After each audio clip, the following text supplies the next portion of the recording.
Hello, everyone.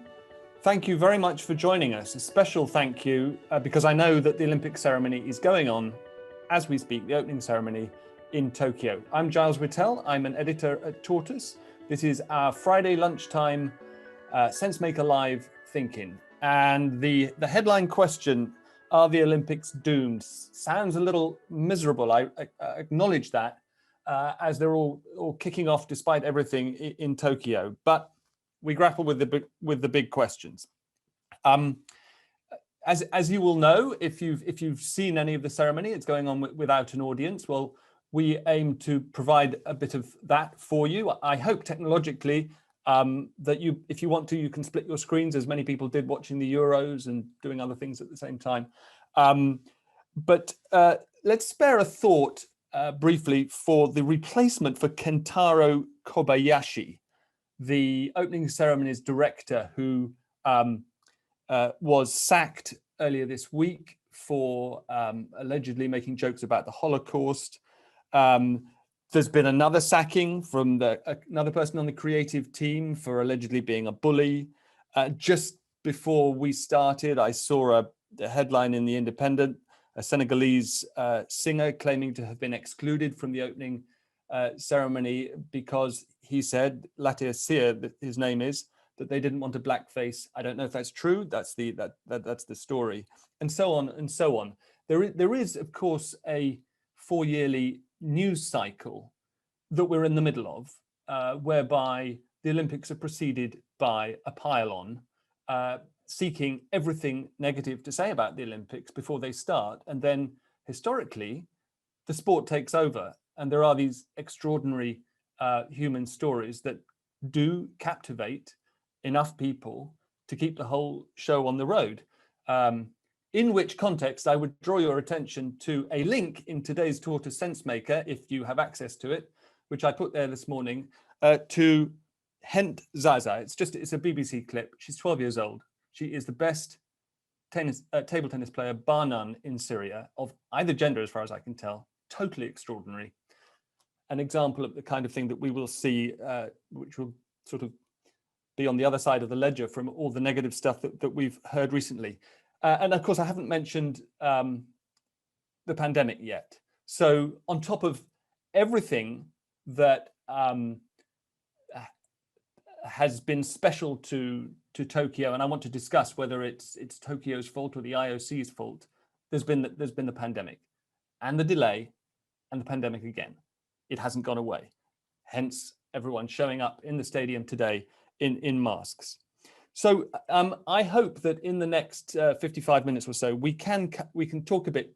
We'll start where the action is, talking about Tokyo, and then pull back a bit. Will the movement bounce back? And longer term, is it sustainable? Is the business model sustainable? We were chatting a bit about this with one of our guests, who I'll introduce in a second, just before we started. It sounds like there's some really interesting things to discuss there. One more thing by way of preamble. I think I owe readers of the Sensemaker, which I edit every day for Tortoise members, an apology, because one of our members basically said I got it completely wrong about what's happening to the bidding process and why fewer cities are bidding going forward. I'd be really interested to talk about that as well. And I know, finally, that there are some people on the call who are just ultra fans, and I'm really keen to hear from people about their most memorable Olympic moments, what makes them get up at strange hours of the day and night to watch, what they remember. This is a chance to talk about that too. So we're joined from, I think, Boston, by Judith Grant-Long, a professor at the University of Michigan, who is also director at the Center for Sports Venues and Real Estate Development, which you will see is highly relevant to what we're going to talk about, and also by John Cushing, who's presenter of the Anything But Footy podcast. Hi, John. Great to see you. Love the microphone. John, let me start with you, because I actually want to ask, why is it called anything but footy? So you can answer that before you get into the rest of it. But have you ever known in sort of covering Olympics, any games starting under a bigger cloud than this one? Well, every games is different, Giles.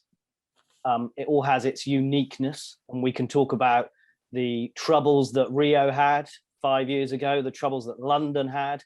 Everyone remembers London 2012 as this summer, a beacon of summer sport. The sun shone for 16 days. It didn't actually, but it was absolutely incredible. But there was a lot of problems before it. So every games has its issues. I think you're absolutely right. Tokyo 2020, nay 2021, is out there on its own in terms of everything that could potentially go wrong seems like it could have gone wrong. Before Rio, remember the Zika crisis, where people were being bitten by mosquitoes, women, it affected pregnant women in particular. There was a lot of worry about that before going out to Rio. Little did we know that 5 years on, we'd be having an Olympics in the middle of a pandemic. And I think that's the real issue here. And that's where you're absolutely right, that there is no Olympics like it. Everything else has gone wrong. You mentioned the resignations of the opening ceremony director. The actual president had to resign a few months ago for comments he made about women. The marathon and race walk had to be moved out of Tokyo because it's just too hot. And why in 1964 the Tokyo Games were held in October, why it's being held now in the middle of the summer again is a huge question mark. They had to move it to Sapporo where it's slightly less hot, so that was a huge issue. And then COVID, 2,000 cases yesterday in Tokyo alone, which was the highest for a while, around 100 now directly relating to the games. And of course, no crowds, absolutely no crowds in there at all. So it is, you're right, it's the biggest cloud hanging over the Olympics. But I think you're also right, Giles, in saying once the sport starts, how much will we remember? Do you remember in 1980 and 1984, the fact that Russia and the Eastern Bloc and America in 1980 boycotted the games? They didn't compete in those Olympics. What we remember is Daley Thompson winning gold, Seb Coe winning gold, yeah. Alan Wells winning gold. No, it's absolutely true. I wanted to ask you about something I read, which is that while the Olympic Stadium is empty, Japanese baseball stadiums just outside Tokyo are playing to full crowds. Do you know if that's true? And if so, does that suggest that this has been a political and an unnecessary decision to keep people out of the spectators out of the stadium? So Tokyo is in a state of emergency at the moment, and that was the decision that they made several weeks ago, a couple of weeks ago. They were obviously hoping that it wouldn't be at that point.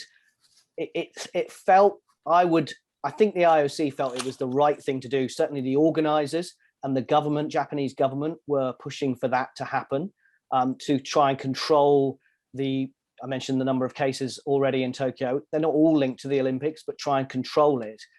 But I do understand that in some places around, because the Olympics isn't just in Tokyo, so the football is being held elsewhere. Now that is behind closed doors, but the velodrome isn't in Tokyo. There is some understanding that maybe some fans may be allowed into those venues because the velodrome, for example, the track cycling, we're so used to seeing it in the first week of the games. It's actually the last week of the games. So we're another week away from that. So there is that potential for that to potentially happen, but they don't know yet.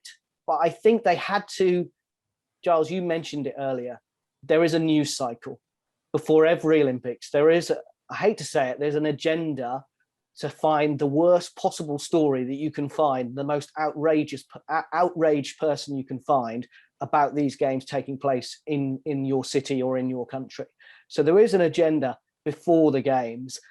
I think the IOC have tried to preempt that, and by saying we're not going to have crowds, it was the lesser of two evils. But if you've seen some of the coverage before the Olympic opening ceremony today, you'll have seen crowds of people outside, all gathering in Tokyo. They are masked, but they're all outside trying to take photos with the Olympic rings. There is a ring of steel around the stadium, unlike at Wembley at Euro 2020, where there was no kind of filter at all. They have put a ring of steel around it, but there are still fans gathering. And I think that shows the desire for people to still be involved in the Olympics, despite the fact that, latest surveys say 40% of people are in favour of it, 60% aren't.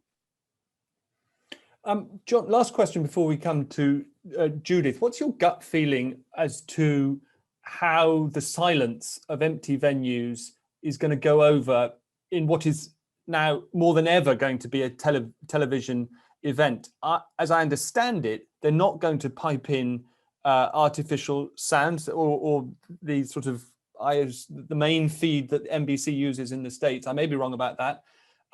We've obviously just come through a British Premier League soccer/football season that if we all got used to whatever we preferred, piped sound or no sound. But you can't help thinking that a giant stadium with no one in it except the javelin thrower or the hammer thrower, without the 22 people going at each other, which you always have in a football game, whether you have a crowd or not, it's going to be hard to make it exciting television, isn't it? So I was speaking to someone who is in the swimming pool, the aquatic center in Tokyo, and they've said that they were quite pleasantly surprised by some of the sport presentation that they do have planned, for the fact that there are no fans in there. So I understand from that there is some kind of crowd noise from a swimming. And from a swimming point of view, you can have all of the athletes who would normally not be watching, they'd be behind the scenes, they can all go in and sit in the seats. So from the aquatics point of view, I think the atmosphere will be pretty good. If you've got the Team GB team cheering on Duncan Scott in the men's 200-meter freestyle, you will hear them and you will hear some of that. And obviously some of the commentary is being done in those venues as well. I think from an athlete's point of view, we've spoken to 100 athletes on the podcast in the last 3 months. They are all desperate to compete.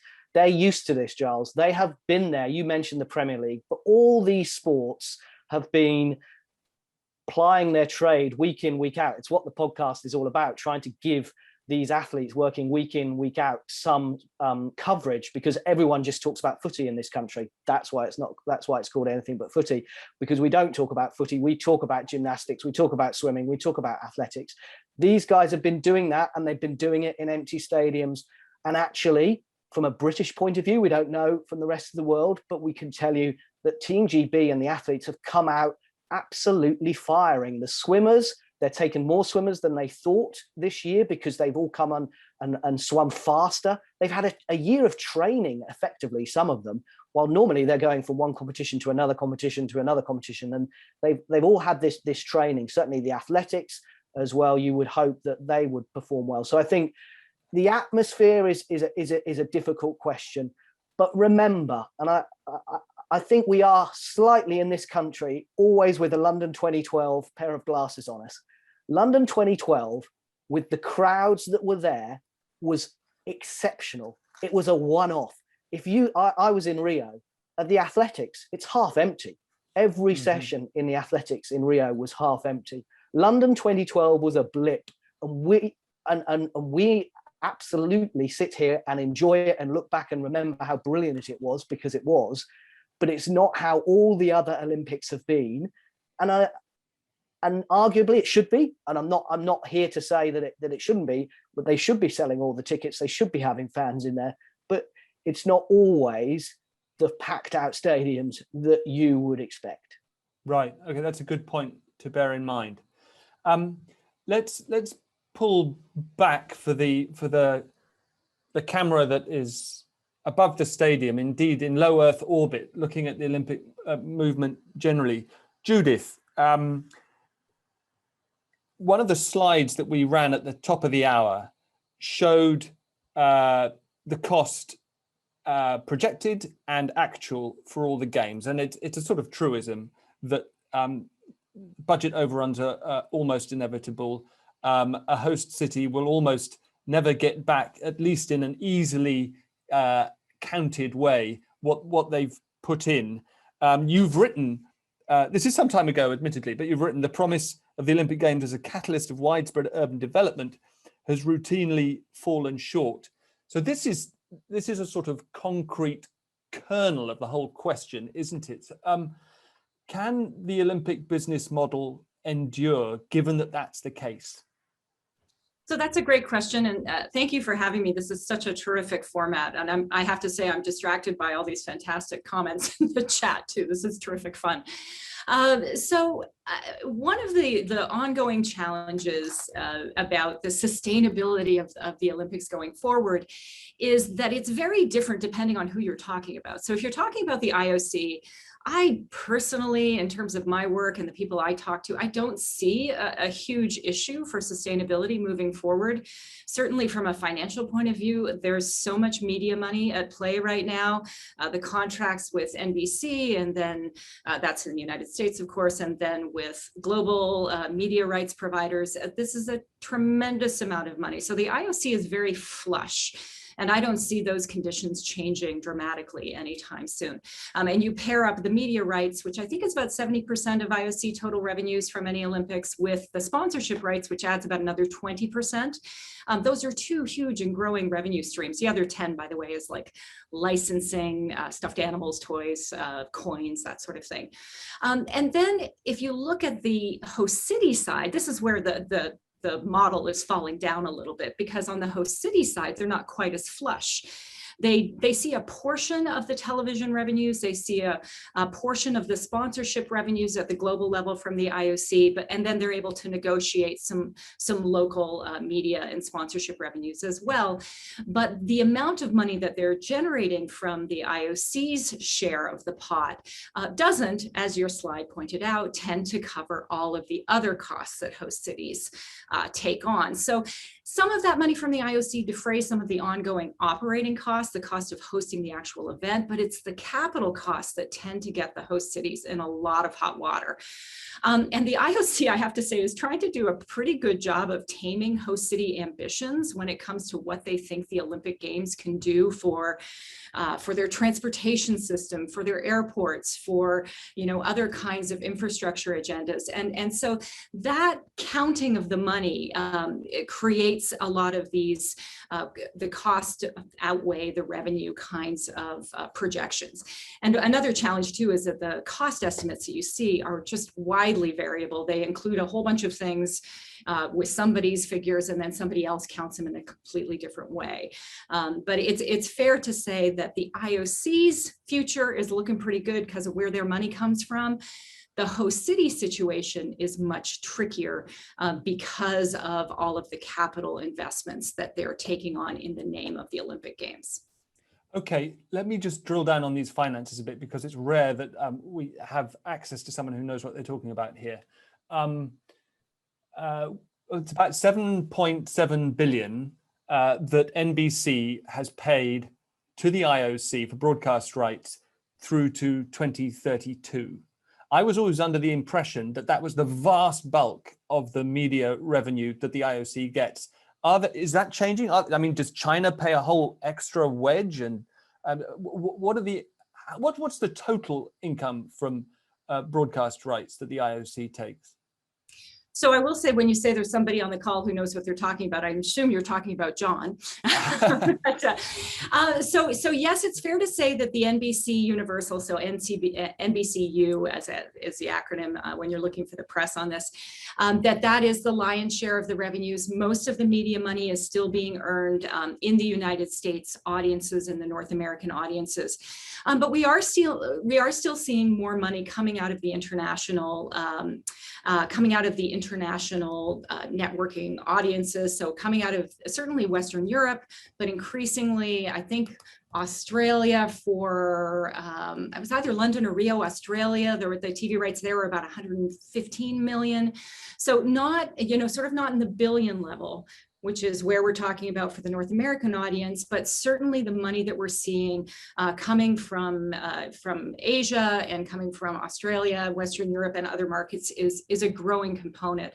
And then, of course, and this is something we can say for another question, but it's not just the broadcast rights in the sense of a live broadcast or even a taped broadcast that is shown on a non-pay channel. There's also all the stuff that's happening behind paywalls right now. And there's a big issue in the United States about NBC trying to put some of its live broadcast coverage behind a paywall for their new streaming service, which is called Peacock. So there's all these issues about the changing nature of media as well, and how that is packaged and sold. And does that, when we cut to the chase, does that represent another big revenue opportunity for both NBC and the IOC? Well, it doesn't. So it's tricky, and we were talking a little bit before the call about are we in peak media revenues, and we talk about this a lot in the United States in the context of the National Football League and Major League Baseball and so forth. And I know in the UK, there's a lot of talk about this around the Premier League as well, which generates just huge amounts of broadcast revenues. So the issue with the media rights going forward is that on the one hand, you've got all kinds of new ways to sell the broadcasting, either behind paywalls, you can put it on social media, people can run clips, so on and so forth. The Olympics has their own channel. But on the other hand, you're losing all of the live advertising potential that you have when you have a live broadcast and you have actual advertisers. So when you go behind the paywall, you're paying for something because you get rid of the advertising, right? So they're losing some of the traditional advertising revenue that's associated with live broadcast, and the fact that the viewership is going down a little bit because people know they don't have to watch it live to consume the Olympics content. Okay. And I would like in a second to come to Nick Varley if we can, but Judith, while you're here, to a uninitiated person like me, there seems to be a huge imbalance between the gigantic sums being funneled towards the IOC in its salubrious quarters on the North Shore of Lake Geneva, and the host cities, which end their 2-week stint absolutely wrung out and in debt for generations to come. Why has there not been more pressure to even that balance up a bit? I mean, has the IOC not been experimenting with new ways to get more of it to the host cities? So they have, and I'll try to speak briefly about what in the minutia is really boring, but I'll try and put it into sort of a bigger picture. So, and I can see John nodding because I think he knows about this as well. So the host city contract has always been a point of contention. And basically, the way that it works is the host city enters into a contract with the IOC. So for example, in Tokyo, they enter into a contract, and there's lots of things that are in the contract, including the provision for sharing of the global media rights that the IOC negotiates, as well as some of the global sponsorships, the ongoing so-called top sponsors like Visa, that the IOC negotiates those agreements as well. And they share some of that money back to the host cities. So Tokyo, for example, is expected to get about $800 million from their share of the IOC's pot of media money, and I think about $300 to $400 million in terms of top sponsors share. And then Tokyo is free to go and develop local sponsorships and so forth. And for Tokyo, I think that was in the $3 to $4 billion range. So that was up to Tokyo. Now, in response to this loss of interest from host cities, and I think one of your guests today was talking about how some of the reporting about the bid process at the start of the program was perhaps not just communicated clearly. So the IOC actually suspended the host city selection process, and that's how we ended up with Paris in 2024 and Los Angeles in 2028. They were both announced in tandem. They didn't actually do a host city selection process, and then they've got this modified selection process that just emerged in the selection of Brisbane for 2032. So that's a whole nother thing to talk about. But as part of that recalibration about how this host city selection process works, the IOC has also started to change a little bit about the host city contract. So now in the host city contract, instead of just saying, we're going to share some money with you, they actually say, we're going to share X dollars with you on 4 fronts. So the first is there'll be a specified share of the global television rights pool from the IOC to the host city. There will be a share of, and it's specified a dollar value of the top sponsor revenue. And then there's two other categories, but they're a little murky. They're kind of accounting things, because the IOC wants to say that we make contributions to host cities in ways that aren't necessarily measurable in cash. So the IOC creates a lot of production value. They do athlete profiles, they communicate with the IFs and the NOCs. So they have a lot of in-kind value that they produce that the host cities use in their production of the games. And then the fourth thing, and I know these are murky and weird, but this is how they're described. And the fourth and final category is when the IOC does what's called knowledge transfer from one games to the next. They actually have to keep permanent staff, and they also have consultants and other people that come to a host city and help them, figure out everything that was done previously and how they can do it, in their particular host city scenario. So those things have value. They're valued in kind. Again, it's an accounting terminology, but all of those things add up to be the IOC's contribution to the host city. And that's actually a much sort of different specification that has existed in the past. So again, sorry, it's a little bit of legal jargon there, and I hope I explained it clearly, but it has changed. Yes, no, thank you. It's good to get some sort of a granular understanding of the process. As I said, there's a lot going on in the chat, and we'll come to everybody who's busy there, I hope. But if we can come to Nick Varley, as I understand it, Nick, you've been involved in a number of successful bids. Hi, thanks very much for joining us. No. And so I obviously got it wrong in what I wrote earlier this week, because I thought that looking ahead, the number of bid cities had shrunk to one. Clearly, it was intended, but underlying that process, has there been, over the long term, over the last couple of decades, a shrinking pool of cities that are willing to get into this process? And is the New Deal that Judith just outlined in part a response to that? In short, yes. I mean, to give you a bit of background, I was one of the first people who joined the London 2012 bid team back in 2003. I stayed through and did 2 years there and was part of the winning bid team then. I then left and set up my own business, and I've then worked on the winning bids for Rio and for Paris, and for Tokyo and for Paris. And among my current clients, to declare an interest here, are Tokyo 2020 and the IOC's knowledge management program. So everybody must want to hire you if they want the Olympics, right? I mean, they've got to get you on board. They used to. Sadly, my business model is rather flawed these days because the bid process has changed and people like me don't get hired. Which, to pick up your question, the process that Judith touched upon is a direct response to what has been a definite problem in the bidding sort of. If you remember London 2012 bid, the runners and riders in that race were London, Paris, Moscow, New York, and I've forgotten the other one, Madrid. So those are 5 pretty A-list cities, and each of them spent a large sum of money to go through a 2-year process, at the end of which 4 of them had spent a lot of money and achieved not a lot, if you want to be really brutal about it, and 1 of them was really happy. And so the president of the IOC has increasingly, the new president of the IOC, Thomas Bach, has increasingly taken the view that you can't have these losers. You can't have cities coming along and putting up their mayors and their prime ministers and their presidents to be humiliated. And I think the example that sort of was the tipping point of this was the Rio 2016 election, when Rio, this upstart South American country that everyone thought was a little bit of a joke, went up against Chicago, who had Barack Obama batting for them, and they beat him. And Michelle Obama was in the room when Chicago was knocked out in the first round. And that's the kind of optic that the leadership of the IOC don't like. So over the years, you've had these 2. Nick, did the Obamas complain about that? They did complain. I mean, you can't complain. You can't. One of the rules of the IOC is you can't really complain to them. they run the game, right?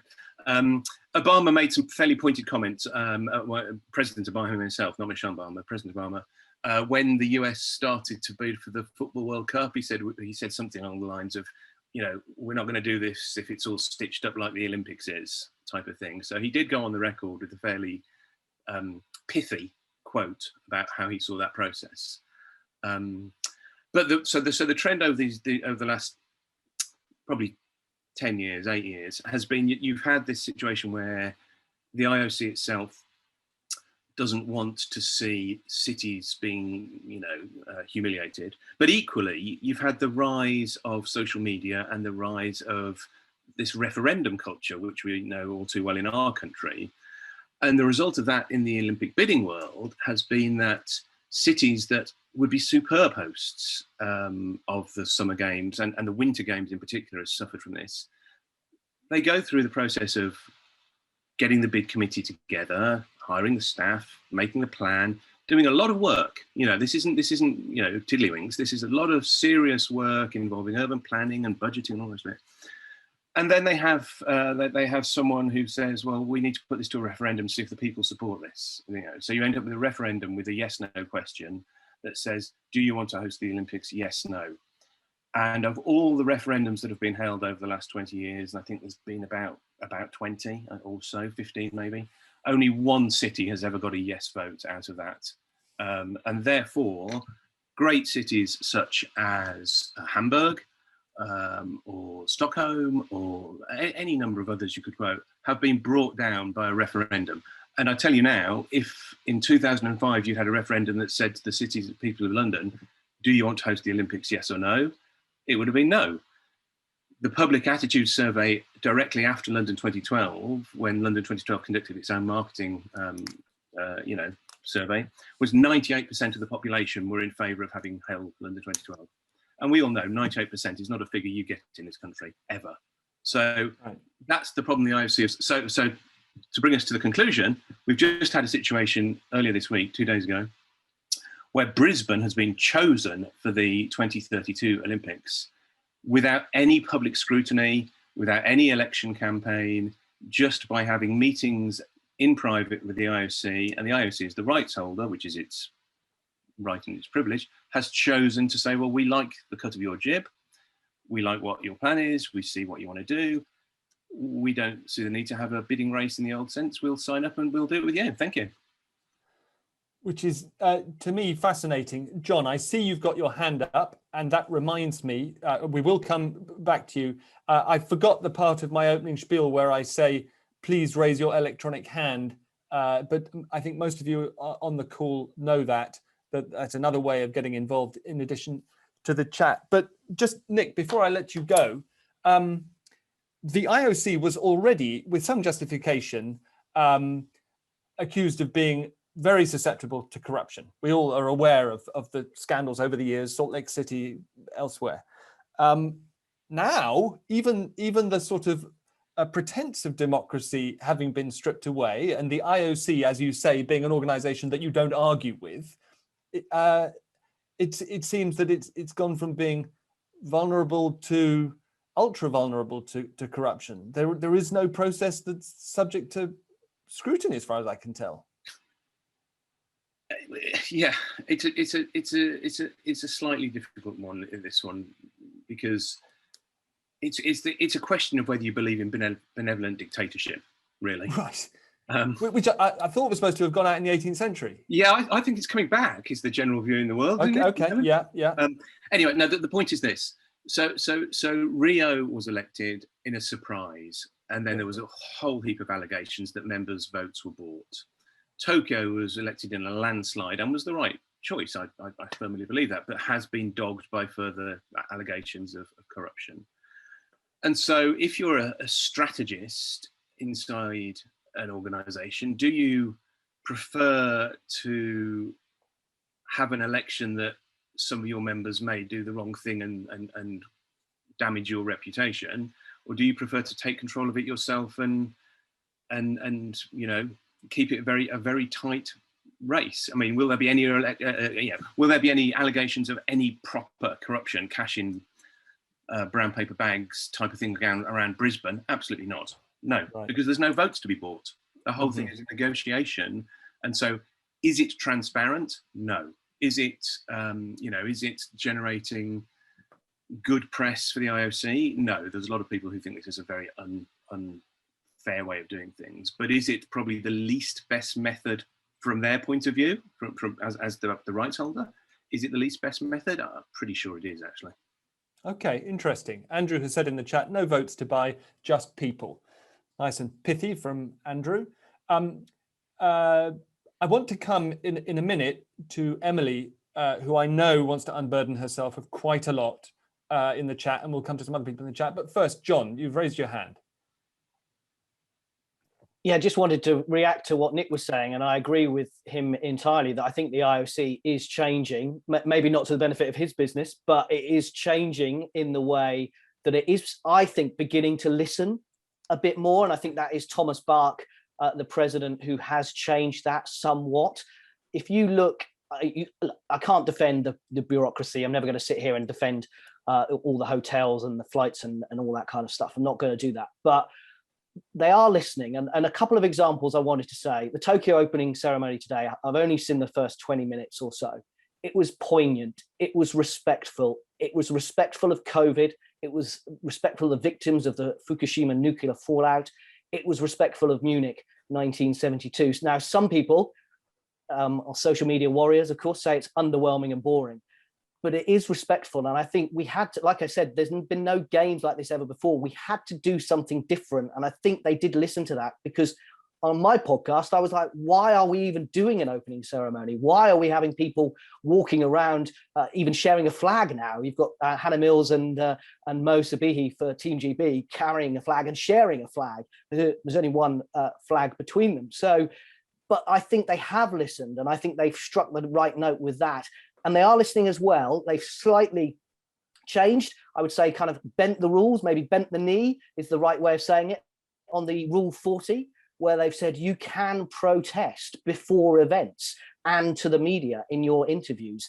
And what they're trying to protect is the podium. And you can say, well, they shouldn't be doing that. But that they kind of moved some of the barriers, I think. And you've got organizations like the Athletics Association, Global Athlete.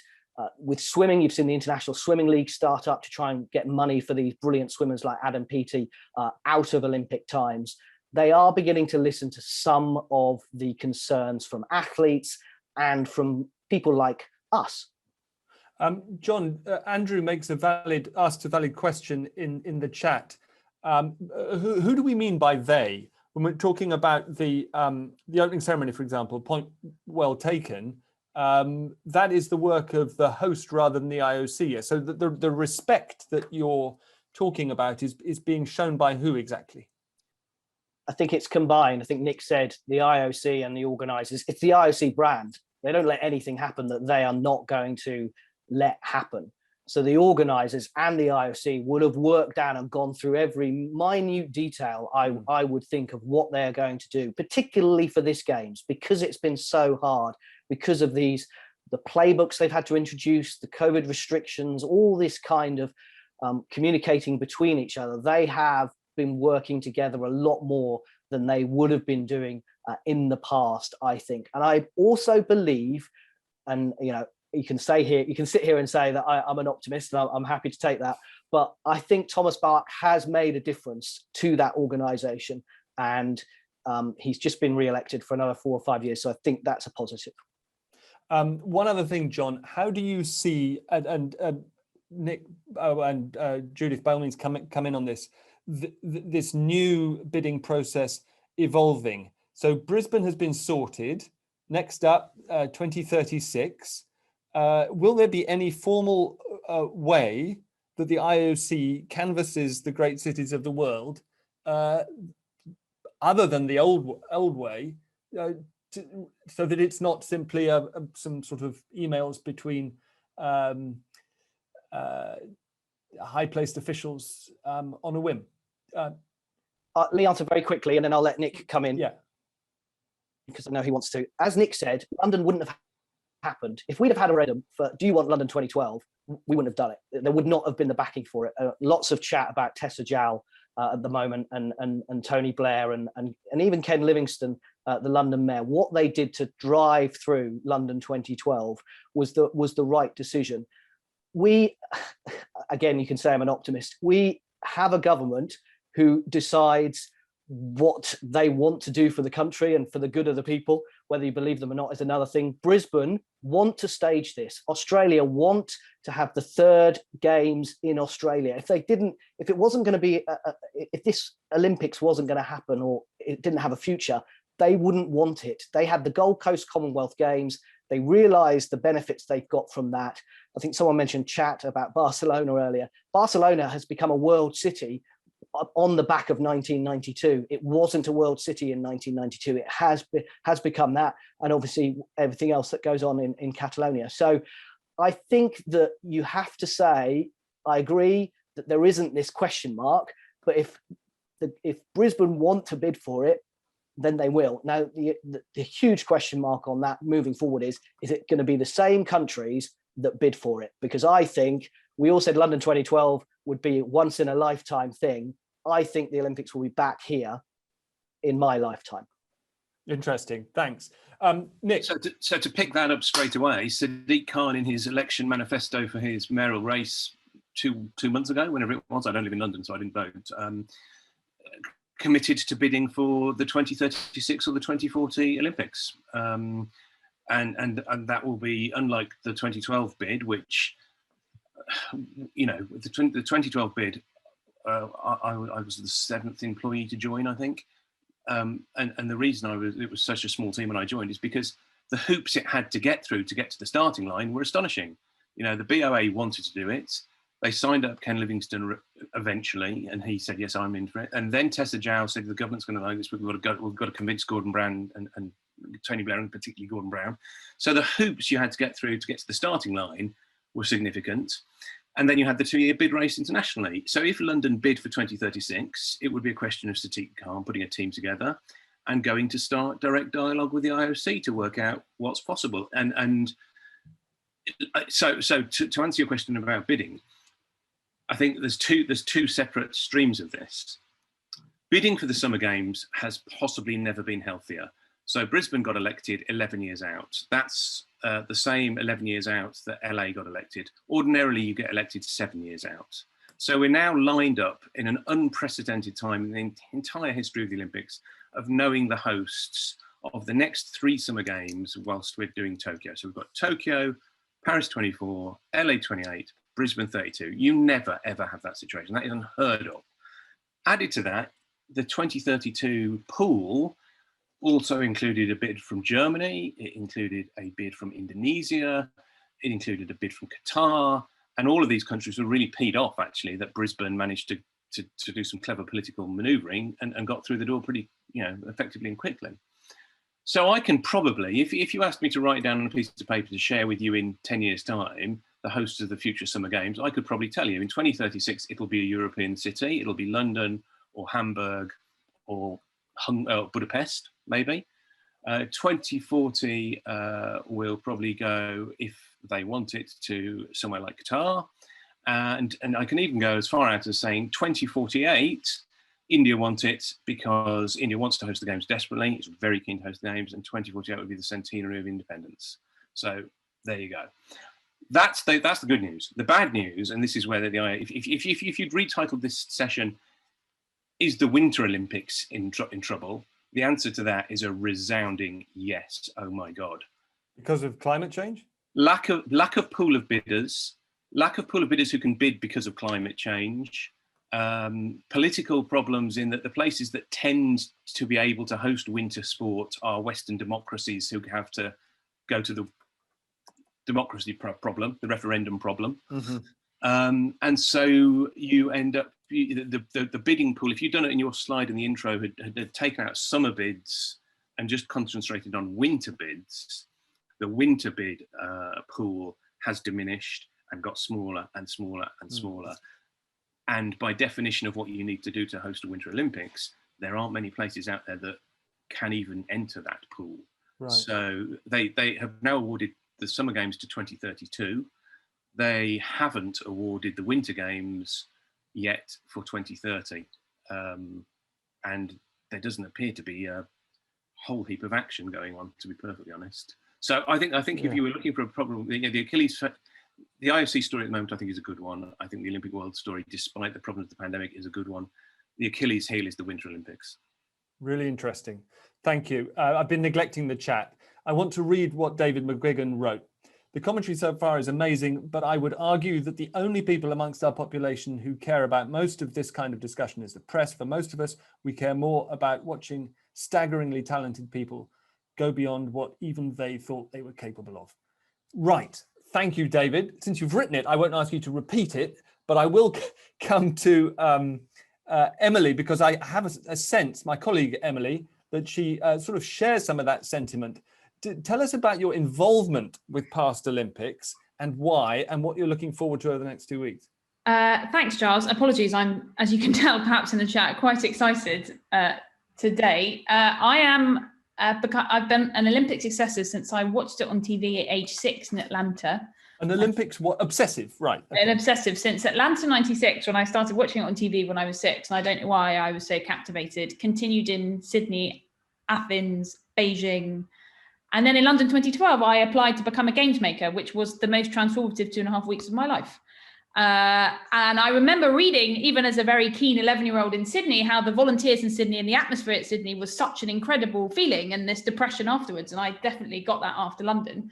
I applied, I found myself in charge of the Indonesian delegation. So went around watching a lot of table tennis and weightlifting, which Indonesia's very good at. Or that wasn't what I was necessarily most interested in, but it was just the most incredible feeling. I don't think I'll ever experience London like that again. I don't think I'll ever experience a feeling of national pride and openness and excitement and you name it.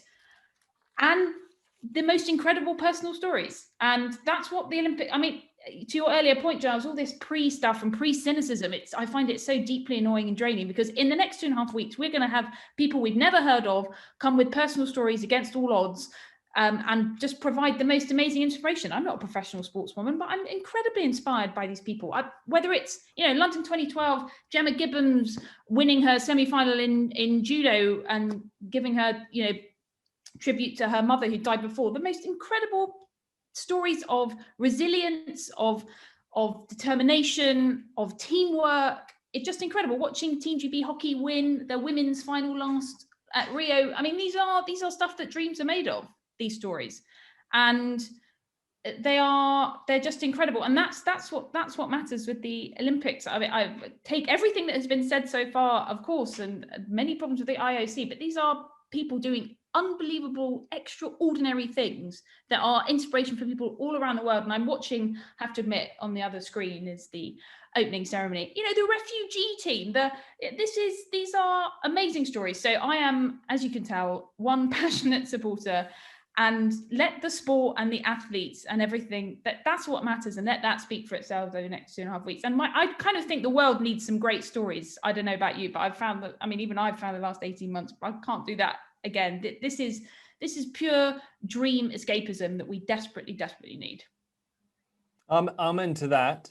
I'd only say, as a jaded old hack, that perhaps the trough of doom that we try to drag you into before every games makes the uplift all the more uplifting when it comes. No, I just don't like this. I'm just not a cynic, but I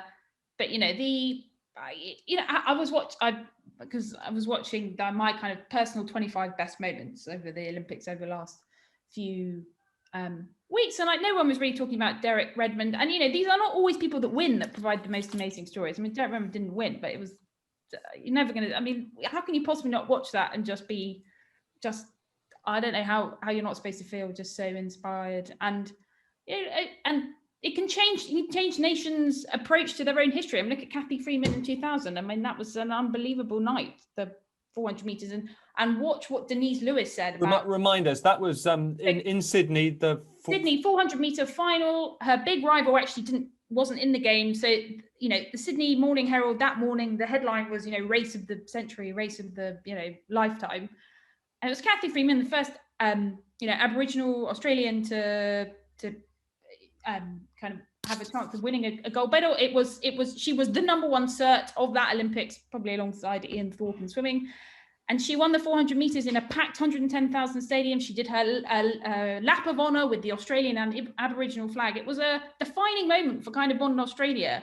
And that you don't get stuff like that. What about Muhammad Ali, 1996, lighting the Olympic flame 36 years after winning gold in Rome, with struggling with Parkinson's disease in Georgia, a state that he couldn't even vote in the year he won the Olympics in 1960 in Rome. So, it's not just sport for sport's sake. These are massively powerful stories of politics and progress, and don't forget that stuff too. So thank you for providing the cynicism, Giles, because the highs will now be even higher, having started from the lows of that. But so I hope I've done an okay job. You have very salutary, actually, because in the pickled world that I inhabit, Atlanta has gone down as the games that was overly dominated by sponsors. They had the awful pipe bombing in the Centennial Park,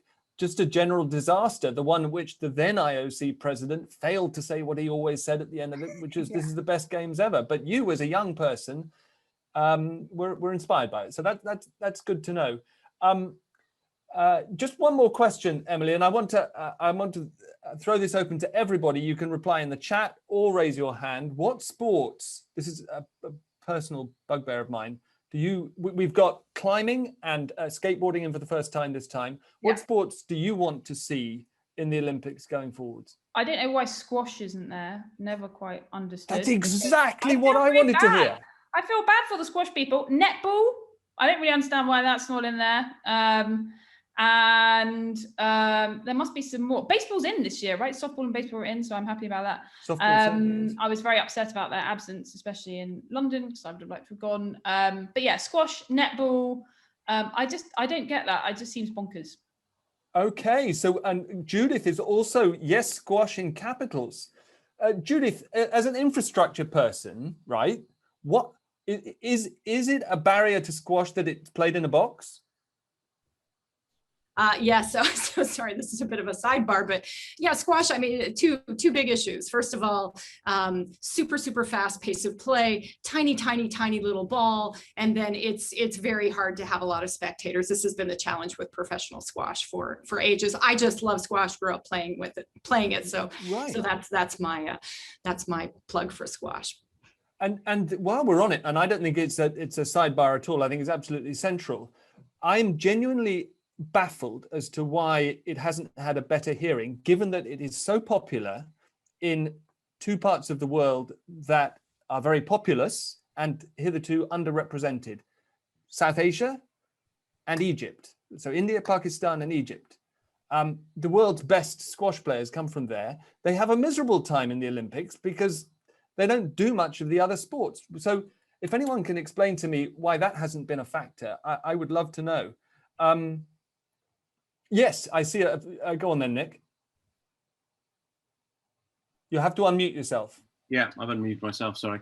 I resorted to waving at the camera. That's all right. So look, the sports process is, so I worked on the bid for rugby to get into the games back in 2009. And rugby was a bit like squash. Rugby had applied many times and had failed, because squash has applied many times and failed, we should say. And rugby eventually realised that you've got to do a couple of things at that time to get in. One, you can't be arrogant. You have to realise that your sport is smaller than every other sport. So rugby had to accept that it was smaller than modern pentathlon, because they're the newest sport and modern pentathlon is the oldest sport. So therefore, modern pentathlon outranks you. Don't come here, rugby, and tell us you're a big sport. You're not. Point one. Point two, you have to have the right format. So for the Olympics, you can't have 15-a-side rugby. The games are too long. The recovery periods are too long. You can't format it in a 2-week program. You have to have sevens because it's snackable content you can put into a 2-day tournament, men's and women's. And thirdly, you have to bring some, the big point about of the Olympic Games, and all over the world, there are people like Emily who, and there are millions of them, tens of millions of them, who are, and I'm one of them. The reason I got into this game is because when I was probably about Emily's age, when she watched the games, I listened to Sebco versus Steve OS on the radio. My dad stopped the car in a lay-by in Cornwall, and we had to listen to the 800-metre final in Moscow on the radio because it was the biggest moment of that year. So you know, that though, generally speaking, I know there's a lot of cynicism, but there are a lot of people within the Olympic movement who have that passion, you know, who are ex-athletes or failed athletes or whatever. But the whole movement is built on, yes, there's cynicism at the top, of course, there is, like at all political organizations, but fundamentally the Olympic Games is about universality and about human beings being their best. And that's why it's so inspiring. Yeah. So the other thing you have to bring as a would-be sport is a sense of universality. Right. And if you remember, rugby made its debut in Rio, and England had it. So the GB had a team, and France had a team, and Australia had a team. But the team that won it, who are the best sevens team in the world, was Fiji. And this was the first ever gold medal that Fiji had won. And it was the definition of universality. And that's the kind of thing that gets you in. So the second thing I just want very quickly on the sports program, they have changed the sports program. There are 24 core sports. John will be able to tell me the exact number, 25 core sports. And then local organisers get to pick the extra ones. So all those new ones that you've got this time in Tokyo don't necessarily appear next time in Paris. Right. And so local organisers can pick. So if London were to stage the games again, the local organisers could pick darts or something that we felt we wanted to put in. Okay, great. Thank you. I'm sorry that we've let the clock run down, but I want to come back to John and Judith for a last word. John first, on the footy question, Louise has said football should not be there. What's your view on whether football should be in the Olympics, given that they have the World Cup already? So football shouldn't be in the Olympics is a very great British view. I was in Rio in 2016, and the atmosphere around the world for these tournaments, and the fact that it is both male and female sport, it's exactly the same for both. It's an equal sport. But the passion in Brazil for football was far more than athletics, as I've already mentioned. One of my colleague, Michael, who does the podcast with me, will tell a story, if you listen to the podcast, how he was in a bar in Rio. I don't know why, because frankly, he should have been working, but he was in a bar in Rio, and they turned off the football to put the race walking on.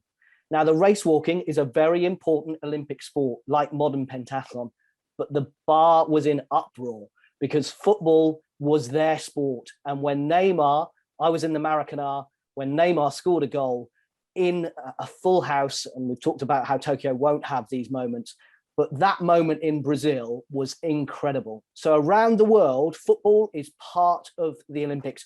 And from Team GB are competing, the women already.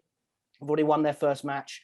They're competing for the first time since London 2012. It's the first time they've qualified via England. There are Scotland, Wales players in there. It's important from the women's games point of view to continue the profile. We've had Euro 2020 in this country. You've now got the Olympic football. Next summer, you've got Euro 2022, which is the women's competition.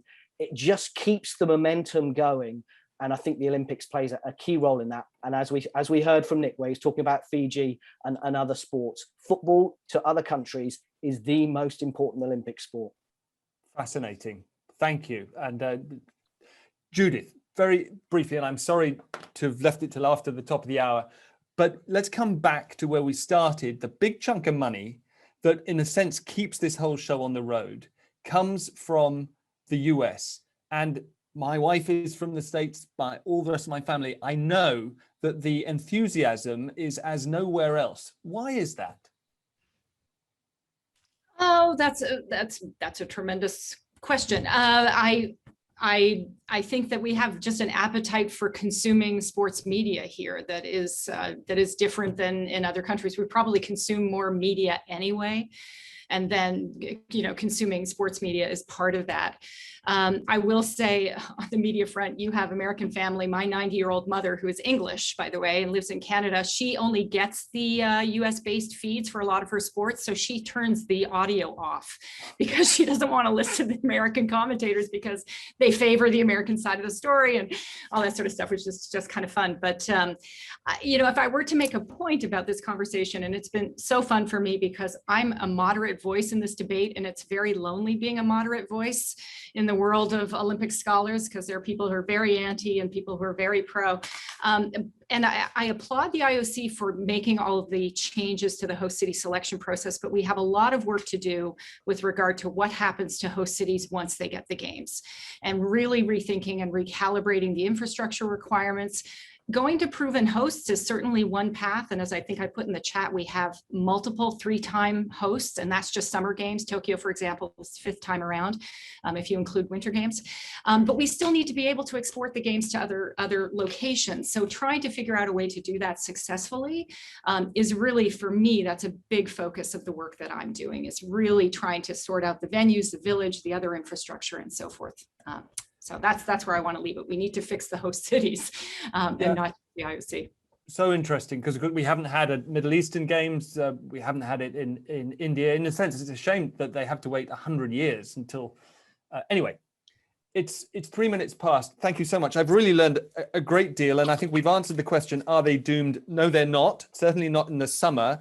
And quite apart from the emotional reasons for that, as encapsulated by Emily, there are some pretty hard and fast financial ones that Judith pointed to, and also in terms of the health of the summer bidding process, which is the exact reverse of what I thought was the case. So I suppose as a journalist, as a generalist, I should expect to be corrected from time to time. So I'm very grateful for that.